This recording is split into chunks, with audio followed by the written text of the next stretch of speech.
Hello YouTube, welcome back to the channel. Have they found another way? I'm Tad. Let's talk about it. It's not getting a lot of mainstream media play right now. I thought it would have a lot more than it has. There were letters sent to election centers that were laced with fentanyl, which prompted evacuations. Plus it's prompted them having to get, the antidote for fentanyl poisoning. And they were in the states of Georgia, Nevada, California, Oregon, Washington, and Kansas. Although some of the letters that were addressed to these areas were intercepted and caught beforehand, some of them actually made it to these election centers in local elections, and they had to be evacuated, the whole drill, postponed some vote tallies, etc. It looks like we're being set up for 2024 for the presidential election. Can you imagine, say, if this happened during the presidential election, say in 10 states or the swing states, and it disrupted the ballot counting, it disrupted the function of the elections. Now we're seeing this, and they're not talking a lot about it. I'm just wondering if they found another way to circumvent what we the people want. And let me say with that, they're already having court cases to keep one political candidate off of the ballot in certain states. Although they're not being successful, but they're still trying. When has that happened for?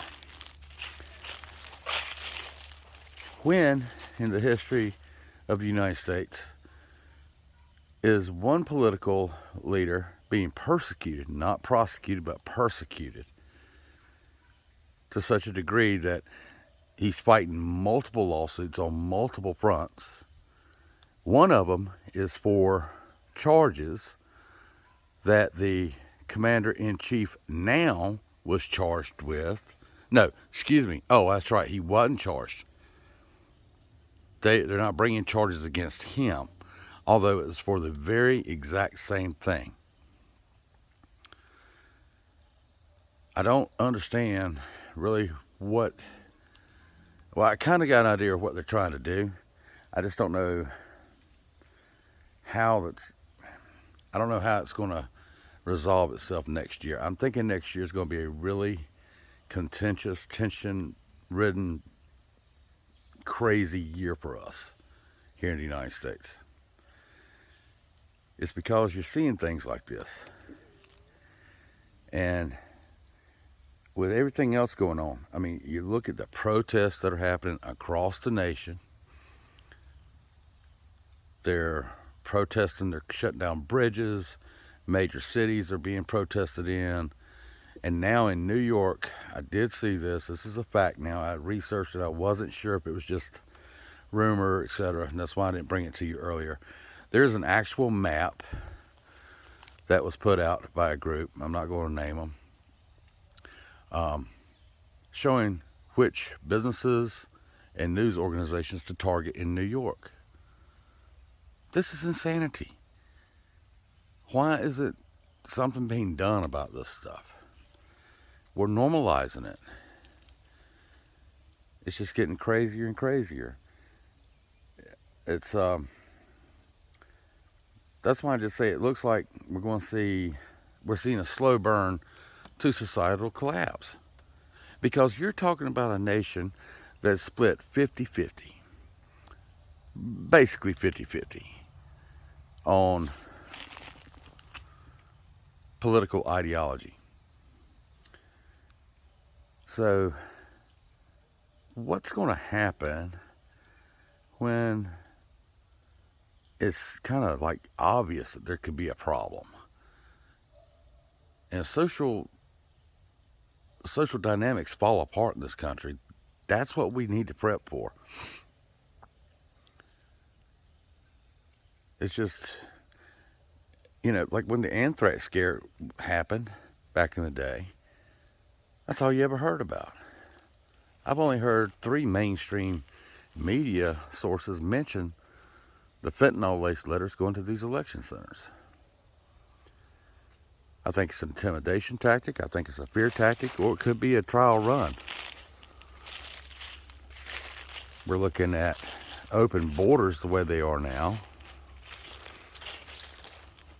Christopher Wray says we are probably at the most dangerous time in the history of the United States due to sleeper cells that are probably 99.9% already in the country just waiting to be activated. What are they waiting for? Who's going to give that green light? I think it's going to be Iran. The Houthis today just commandeered a ship that was Israeli owned. How these rebel groups have the wherewithal to do all this? I'll tell you where they're getting it from. They're getting it from Iran. Iran is backing them. They're backing Hamas. They're backing Hezbollah, and that's a whole different story. The northern part of Israel is being attacked from Lebanon. And that is going to heat up and get bigger and bigger. It's not there yet, but it's coming. These are things we really need to, we need to start thinking about. Just like in the D.C. Riot, where they wanted to storm the DNC office building there with the cops. There were 6 cops injured. 6 cops injured, 1 arrested. Doesn't make sense to me. I don't see, he must have been really bad if he injured all 6 cops. Somebody else had to do something there. We're getting fentanyl pouring across the border. We've got a weak leader. We're being told now that the U.S. may or may not participate in tactical operations to get hostages out of Gaza. The may or may not is their way of having plausible deniability to say, we're probably going to do it, but we don't want to be seen as getting in a war or choosing direct sides in this war or putting boots on the ground, which is probably going to rile up a lot of other countries that are just looking to get in this mess. We're spending money we don't have on wars that have gone crazy. We're playing both sides, it looks like, in Israel. We're giving money to Gaza. We're giving money to Israel. That doesn't make sense to me. But it's our tax dollars, so that's what they're doing.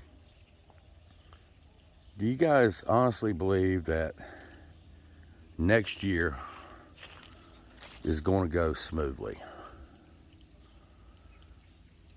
I don't.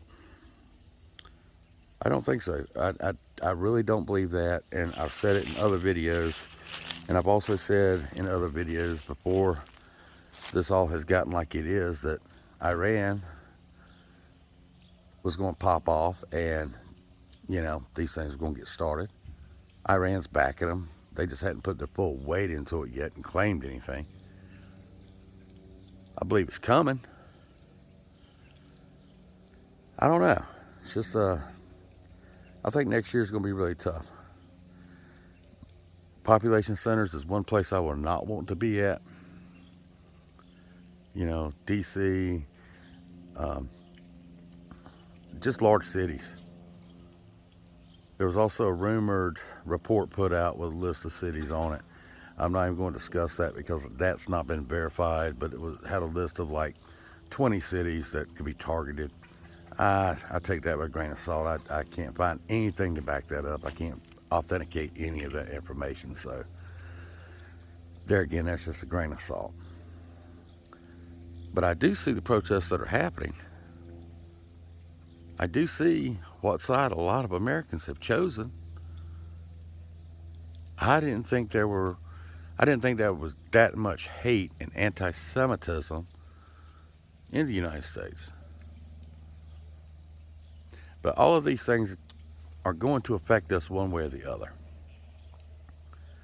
It may not affect us right away unless you're in the middle of where that conflict happens. And I think it's, like I say, I've always said, your big population centers are going to be your must-hit targets, because that's where you're going to get your shock value. That's where you're going to be able to do the most damage, cause the most terror among the people. Your outlying areas, they're going to be not hit as hard. But if that affects, it will affect the country as a whole, which will affect supply chains, all types of issues. That's why I'm doing as much as I can for me and my family to be ready for whatever's coming next year. And I could be totally wrong and nothing at all happen. But when you start seeing fentanyl-laced letters going to small-time election centers, or rather small-time elections, what's to say mail-in ballots are not laced next year? Wouldn't that kind of put a stop to anything in the election? Because you know they're going to have mail-in ballots. What if they start lacing those? Could they cancel the election? Could they say it's too dangerous until they get it under control? Postpone the election? How do you think that would go over in the United States? I don't know, guys. Just wanted to bring that to your attention because the mainstream media isn't giving it the full time that I think it warrants. But that is just my opinion. So guys, I hope you're prepping. I hope you're getting your water, your food, your defense tools, backup power. Hope you're getting all the kind of things that you need to take care of yourself and your family. And I certainly appreciate you coming back to the channel. Until next time, I'm Tad, and we will talk about it.